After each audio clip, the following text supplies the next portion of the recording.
আসসালামু আলাইকুম। আমি শাহরিয়ার জামিল নওশাদ। আপনাদের সবাইকে স্বাগত জানাই আমার ফেসবুক পেজ এবং ইউটিউব চ্যানেল ইজি এডুকেশন বিডিতে। আজকে আমরা যেটা শিখব সেটা হচ্ছে ম্যাথ ফার্স্ট পেপারের সপ্তম অধ্যায়, যেটা হচ্ছে সংযুক্ত কোণের ত্রিকোণমিতিক অনুপাত। আজকে আমরা পার্ট 1 নিয়ে আলোচনা করব। পার্ট 1-এ থাকবে 7A এবং 7B একসাথে। ধারাবাহিকভাবে পার্ট 2, 3, 4 বাকি পার্টগুলোর সাহায্যে সপ্তম অধ্যায় পুরোটি কিভাবে সহজভাবে উপস্থাপন করা যায় আমি সেই চেষ্টা করব।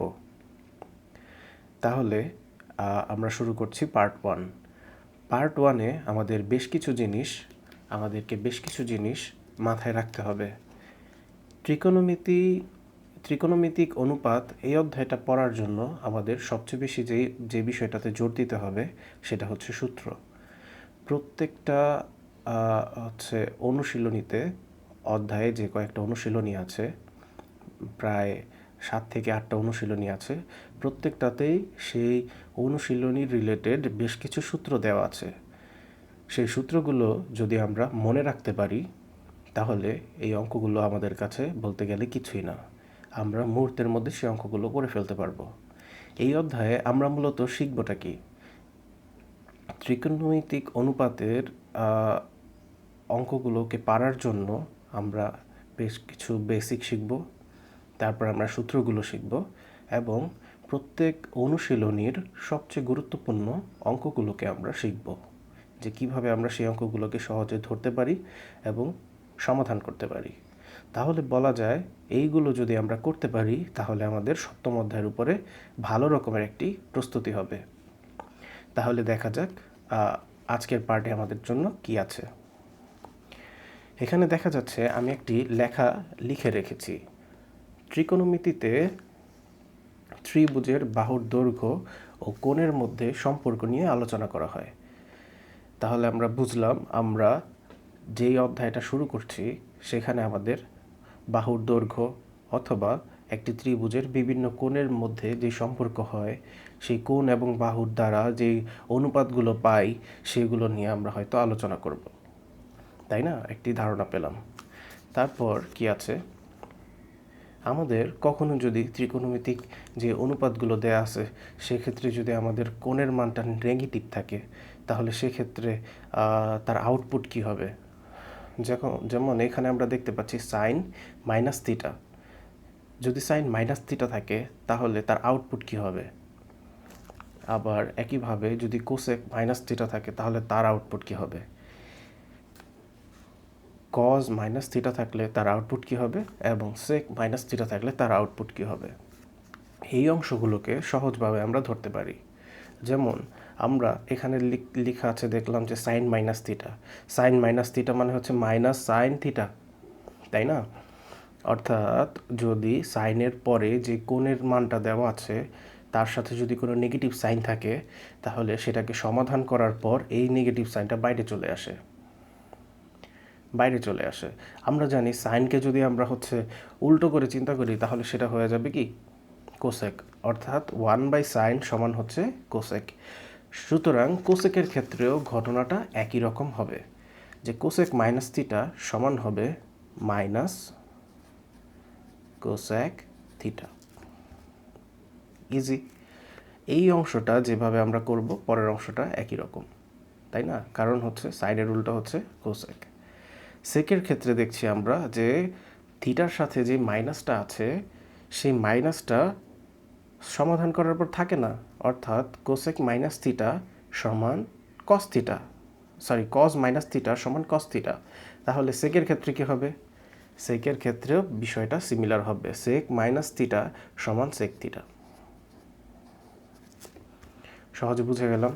টেনের ক্ষেত্রে দেখছি যে টেনের যেই কৌণিক মানটা আছে সেখানে যদি কোনো ঋণাত্মক চিহ্ন থাকে তাহলে সেই ঋণাত্মক চিহ্নটা আবার সামনে চলে আসে, অর্থাৎ টেন মাইনাস থিটা সমান মাইনাস টেন থিটা। তাহলে কটের ক্ষেত্রে কি হবে? সহজেই ধরতে পারলাম, মাইনাস কট থিটা। এই অংশটা খুবই গুরুত্বপূর্ণ।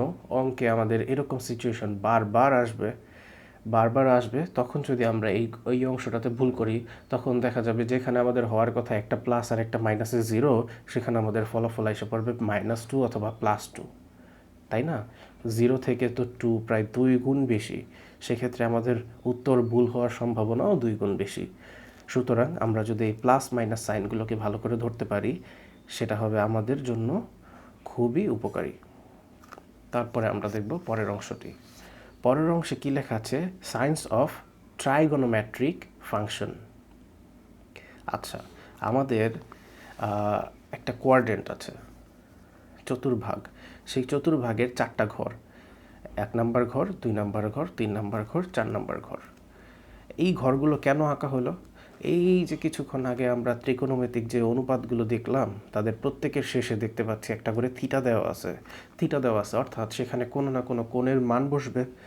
সেই কোণের মান যদি হয় 90 এর মধ্যে, তাহলে সে প্রথম ঘরের মধ্যে থাকবে, অর্থাৎ এই ঘরটার মধ্যে থাকবে।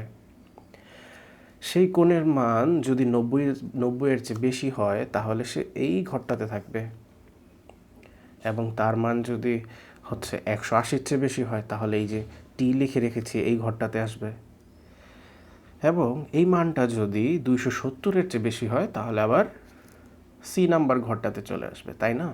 অর্থাৎ এখানে থিটার মান যা বসাবো সেই অনুযায়ী এটার অবস্থান, এই কোণের অবস্থান এই চতুর্ভাগের যে কোনো ঘরে হতে পারে। তাহলে কোন ঘরে বসলে কি হবে, কোন ঘরে বসলে কি হবে সেটা দেখার জন্য আগে আমাদের তার অনুপাতটাকে দেখতে হবে। যদি প্রথম ঘরের ক্ষেত্রে বলি, তাহলে সাইনের অনুপাত হোক, কজের অনুপাত হোক, টেনের অনুপাত হোক, অথবা কোসেক সেক কট যাই হোক, সেগুলোর কোণের মানটা যদি এমন হয় সেটা অ্যান্টি ক্লকওয়াইজ ঘুরে প্রথম ঘরেই আসে। বুঝাতে পারলাম কি? হয় সাইন 45 ডিগ্রি এখানে চলে আসছে এই বরাবর, তাই না? এখানে চলে আসছে, অথবা সেটা হয়ে গেল যে 360-এর চেয়ে বেশি, তাই না? ধরলাম 400 ডিগ্রি, তখনও দেখা যাবে আবার প্রথম ঘরেই চলে আসবে, অ্যান্টি ক্লকওয়াইজ ঘুরে আবার এই ঘরটাতেই চলে আসবে। ওকে, তো কোনোভাবে যদি যে কোনো অনুপাতের মান প্রথম ঘরে আসে, তাহলে তার জন্য আমরা সামনে যে চিহ্নটা ব্যবহার করব সেটা হবে পজিটিভ, অর্থাৎ সেই অনুপাতের সামনে কোনো ঋণাত্মক সাইন আসবে না, সবসময় পজিটিভ সাইন আসবে। তাহলে দ্বিতীয় কোয়াড্রেন্টের ক্ষেত্রে কি হবে? দ্বিতীয় কোয়াড্রেন্টের ক্ষেত্রে আমরা দেখতে পাচ্ছি যে শুধু সাইনটাই হচ্ছে পজিটিভ, কস আর টেনও হচ্ছে নেগেটিভ। কজ আর টেন নেগেটিভ মানে হচ্ছে কজের যে বিপরীত ফাংশন, টেনের যে বিপরীত অনুপাত, কজের যে বিপরীত অনুপাত, সেগুলো কি হবে? ঋণাত্মকই হবে।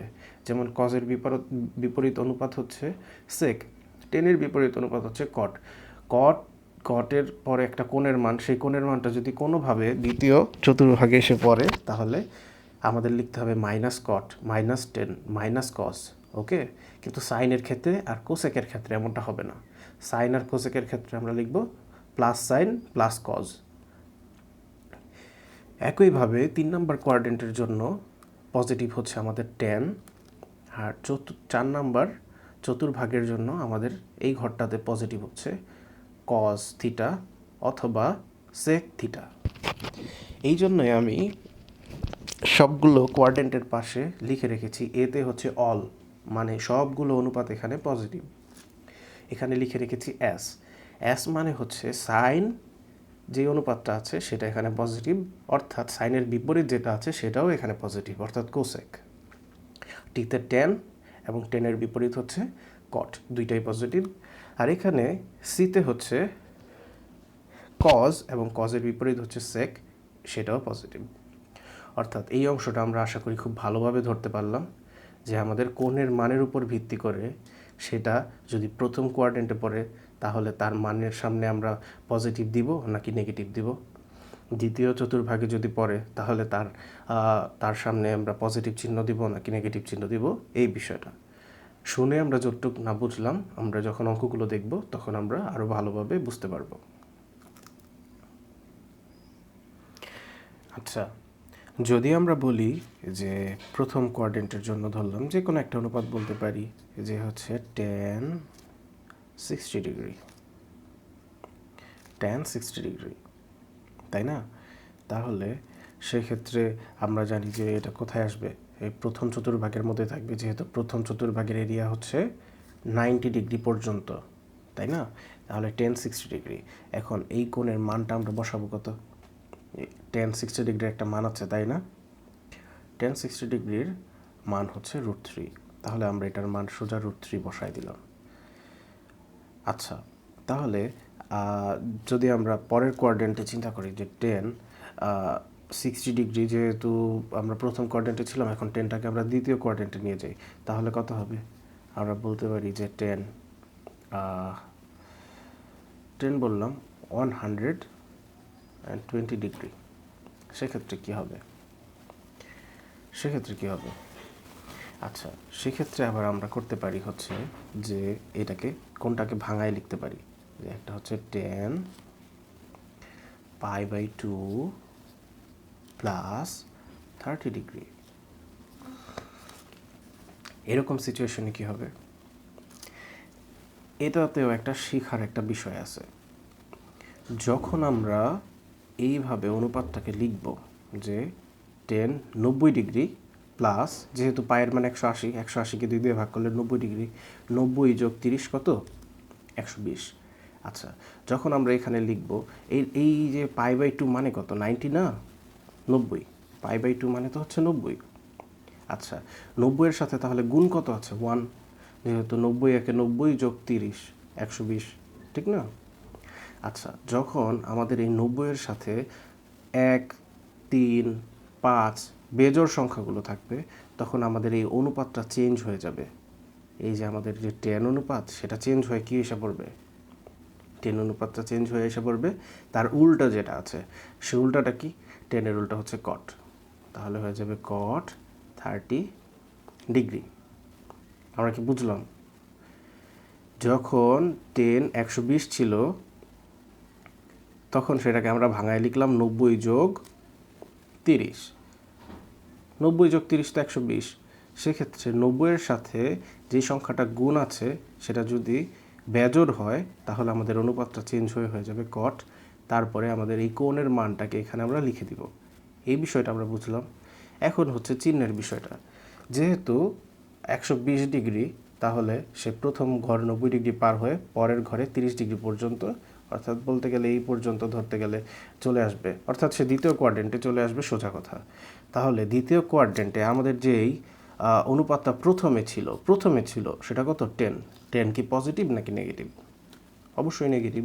তাহলে আমরা এখানে একটা নেগেটিভ সাইন ইউজ করব। বুঝলাম কি? আচ্ছা, আমরা অন্য আরেকটা উদাহরণ দেখি। এখানে আমরা লিখলাম হচ্ছে কি হলো cos 150 ডিগ্রি, ঠিক আছে? cos 150 degree. cos 150 ডিগ্রি মানে কত? cos 150 ডিগ্রি মানে হচ্ছে cos 90 যোগ 60 ডিগ্রি। আবার দেখতে পাচ্ছি যে এই যে অংশটাতে 90 আছে তার সাথে গুণ আছে 1, অর্থাৎ cosটা কি হয়ে যাবে? cos এর বিপরীত কি?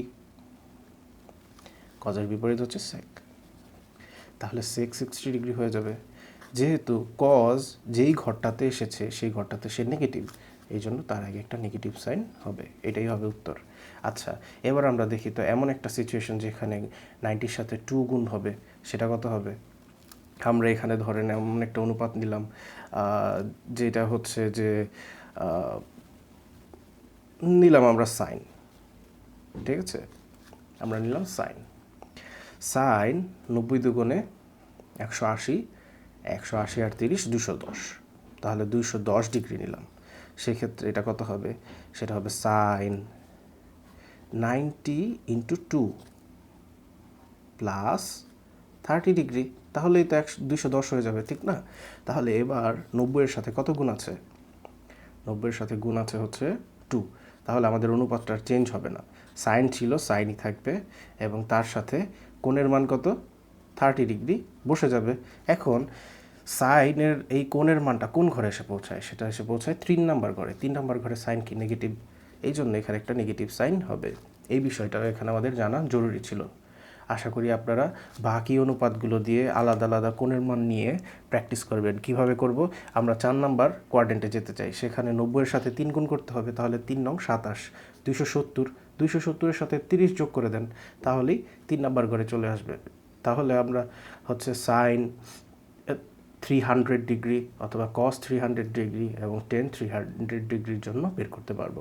এভাবে প্রত্যেকটা ঘরের জন্য প্রত্যেকটা অনুপাত দিয়ে আপনাদের প্র্যাকটিস করার জন্য বাড়ির কাজ রেখে দিলাম। আচ্ছা, 7A নিয়ে আমরা যে আলোচনাগুলো করলাম সেইগুলোই হচ্ছে ওই অধ্যায়ের মূল ভিত্তি। এরপরে আমাদের জাস্ট প্র্যাকটিস করলেই আমরা আশা করি এর বাকি অংশগুলো ধরতে পারবো, যেহেতু 7A পুরোটাই হচ্ছে আমাদের ইন্টারের হায়ার ম্যাথের সাথে অনেক বেশি রিলেটেড। সরি, ইন্টারের না, স্কুলের ক্লাস 10-এর হায়ার ম্যাথের সাথে অনেক বেশি মিলে, ত্রিকোণমিতির সাথে। তো আমরা 7Bতে চলে আসি। এখানে বিতে আসলে আমরা দেখব আমাদের বেশ কিছু সূত্র পারতে হবে এবং অনেকগুলো সূত্রই আমি এখানে লিখে রেখেছি, প্রায় এখানে বলতে গেলে সবগুলো সূত্রই আছে। সূত্রগুলোই আমাদের এই অধ্যায়টাকে ভালো মতো পারার জন্য মূল চাবিকাঠি। যদি আমরা এগুলো মনে রাখতে পারি তাহলে এই অধ্যায়ের অঙ্কগুলো জাস্ট এমনিতেই হয়ে যাবে।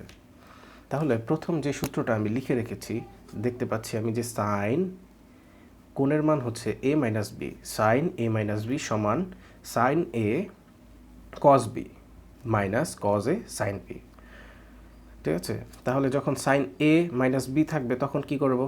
সাইন a কস বি আবার কস এ সাইন বি। সহজ না সূত্রটা? খুবই সহজ। আচ্ছা, সাইন a মাইনাস বি না থেকে যদি সাইন a প্লাস বি হয় তাহলে কি হবে? সাইন a প্লাস বি যদি হয় তাহলে আবার এখানে হবে যে sign A cos B plus cos A sine B. অর্থাৎ আমাদের কোণের মানের মধ্যবর্তী জায়গাটাতে যদি প্লাস থাকে তাহলে এই সূত্রের বাকি অংশের মাঝখানে প্লাস হবে, যদি মাইনাস থাকে এখানে মাইনাস হবে, ঠিক না? তাহলে কজের ক্ষেত্রে কি হয়? কজের ক্ষেত্রে দেখছি যে কজ এ মাইনাস বি সমান cos A cos B sine A sine B. ঠিক আছে, যদি কজের হচ্ছে এ মাইনাস বি এর পরিবর্তে এ প্লাস বি থাকতো তাহলে এই ঠিক মাঝখানের অংশটাতে মাইনাস প্লাস না বসে মাইনাস বসতো, অর্থাৎ বিপরীত চিহ্ন। এখানে প্লাস বসলে এখানে মাইনাস বসবে, এখানে মাইনাস হলে এখানে প্লাস হবে। ইজি। তারপরে যে সূত্রটা আমরা দেখব সেটা হচ্ছে টেন এ প্লাস বি। টেন এ প্লাস বি হলে সেটাকে একটা ডিভাইডেশন দিয়ে লিখতে হবে, মাঝখানে একটা ভাগ চিহ্ন, উপরে হচ্ছে টেন এ প্লাস টেন বি, আর নিচের অংশে 1 মাইনাস 10a ইন্টু 10b। সহজ। আচ্ছা, যদি 10a প্লাস বি এর পরিবর্তে a মাইনাস বি হয় তাহলে আমরা দেখছি যে আমাদের ডান পাশের যে সূত্র